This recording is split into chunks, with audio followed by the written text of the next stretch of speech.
Halo guys, hari ini kita ingin memulai lagi Bible Study Series. Kali ini kita belajar tentang janji Tuhan. Kan banyak sekali tuh di gereja, banyak sekali hamba Tuhan itu mengatakan, oh ya janji Tuhan itu begini, kita ini bisa klaim janji Tuhan. Dan banyak sekali pengajaran mengenai janji Tuhan. Nah, di video kali ini kita ingin fokus belajar perbedaan apa itu janji Tuhan dan apa itu perjanjian dengan Tuhan. Kalau di bahasa Inggrisnya itu promises and covenants. Itu bedanya apa? Kita gali hari ini. Secara definisi teman-teman bisa lihat di layar. Ini definisi janji dan perjanjian menurut Merriam-Webster. Dan berikutnya ini adalah definisi kalau kita lihat dari sudut pandang firman Tuhan. Dan ternyata kurang lebih intinya sama gitu loh. Janji itu adalah deklarasi secara verbal atau mungkin non-verbal yang dikatakan kalau orang atau pihak tersebut akan melakukan sesuatu. Itu janji. Tetapi kalau perjanjian atau covenant itu lebih ke arah kontrak. Jadi ada pihak-pihak yang tergabung di dalam kontrak itu, dan masing-masing pihak itu ada bagian yang perlu dikerjakan di dalam kontrak itu.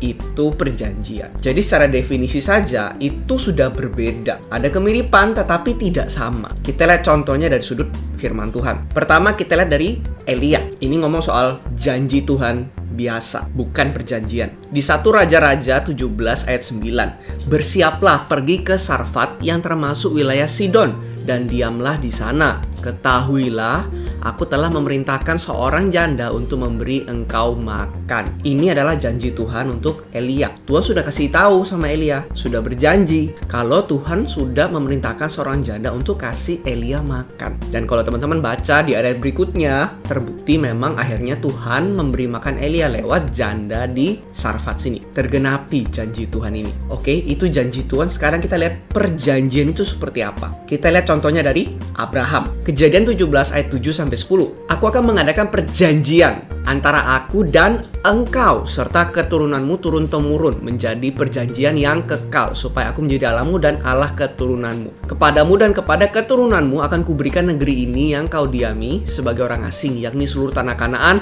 akan kuberikan menjadi milikmu untuk selama-lamanya, dan aku akan menjadi Allah mereka. Lagi firman Allah kepada Abraham, dari pihakmu engkau harus memegang perjanjianku, engkau dan keturunanmu untuk turun-temurun. Inilah perjanjianku yang harus kamu pegang. Perjanjian antara aku dan kamu serta keturunanmu, yaitu setiap laki-laki di antara kamu harus disunat. Teman-teman bisa melihat nggak perbedaannya di mana? Kalau janji biasa, ya Tuhan berjanji saja, aku akan mengerjakan ini akan terjadi dan terjadi. Itu janji Tuhan. Tetapi kalau perjanjian, teman-teman lihat, di sini ada kedua belah pihak. Kalau contohnya dari Abraham, ada dari pihak Tuhan dan juga ada dari pihak Abraham. Tujuannya di sini dikasih tahu di ayat 7. Tujuan perjanjian ini adalah apa? Agar Tuhan menjadi Allahnya Abraham dan keturunannya Abraham, which is bangsa Israel. Tujuannya sudah jelas di awal. Di ayat 8, di situ Tuhan kasih tahu apa yang akan Tuhan kerjakan. Dari sisinya Tuhan akan kasih tanah Kanaan, tanah perjanjian kepada keturunannya Abraham, dan Tuhan akan menjadi Allahnya mereka. Itu dari sisi Tuhan. Dari sisi Abraham, di sini Tuhan kasih tahu ayat 9, dari pihakmu engkau harus memegang perjanjianku, engkau dan keturunanmu turun-temurun. Disuruh berpegang sama apa yang Tuhan sampaikan. Dan sebagai tandanya, teman-teman baca di ayat 10 dan juga ayat berikutnya, yaitu Abraham harus menyunatkan anak laki-lakinya. Itu sebagai tanda. Jadi tujuannya jelas, Tuhan akan menjadi Allahnya mereka. Bagiannya Tuhan jelas, Tuhan akan memberikan tanah perjanjian bagi Abraham dan keturunannya. Dan bagiannya dari sisinya Abraham diminta untuk memegang perjanjiannya dengan Tuhan. Nah, salah satu bentuknya di sini adalah apa?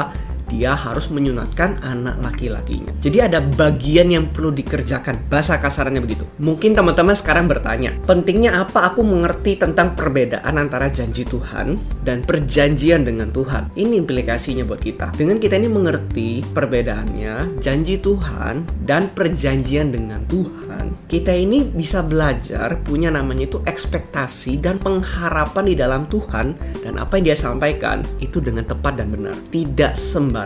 Kan sedih tuh misalnya ini aplikasinya. Kita ini berharap sesuatu yang Tuhan gak pernah janjikan untuk kita. Tuhan janjikan itu buat orang lain, tapi kita ngaku-ngaku kalau Tuhan akan kerjakan itu buat kita. Pertanyaanku, apakah Tuhan akan mengerjakan itu untuk kita? Belum tentu. Karena Tuhan gak pernah berjanji untuk melakukan itu untuk kita. Kalau memang Tuhan berjanji dan kita tahu itu janji itu untuk kita, mintalah. berdoalah, klaim itu, nggak apa-apa. Tapi kalau Tuhan nggak pernah janji dan kita tahu, kita nggak akan kecewa dan kita nggak akan berekspektasi Tuhan akan lakukan itu untuk kita. Jadi ini akan membuat hubungan kita dengan Tuhan itu sehat. Kita nggak akan rentan kecewa dan marah karena aku doa kok Tuhan nggak jawab-jawab. Ternyata setelah kita menyelidiki lebih dalam, yang kita doakan Tuhan nggak pernah janji akan berikan ke kita. Pentingnya di situ. Jadi aku harap lewat pembelajaran hari ini dan juga berapa kali video ke depan, kita ini bisa punya pengertian yang benar cara kita memandang janji Tuhan dan perjanjian dengan Tuhan. Apa mungkin ada janji-janji Tuhan yang bisa kita klaim dan kita sebagai umat perjanjian baru, apa bagian yang mungkin perlu kita kerjakan di sisinya kita. Itu kita akan belajar semua dalam video-video ke depan. Tapi untuk video kali ini, aku harap teman-teman bisa terberkati dan bisa membedakan apa itu janji Tuhan dan apa itu perjanjian dengan Tuhan. Sampai ketemu di video berikutnya.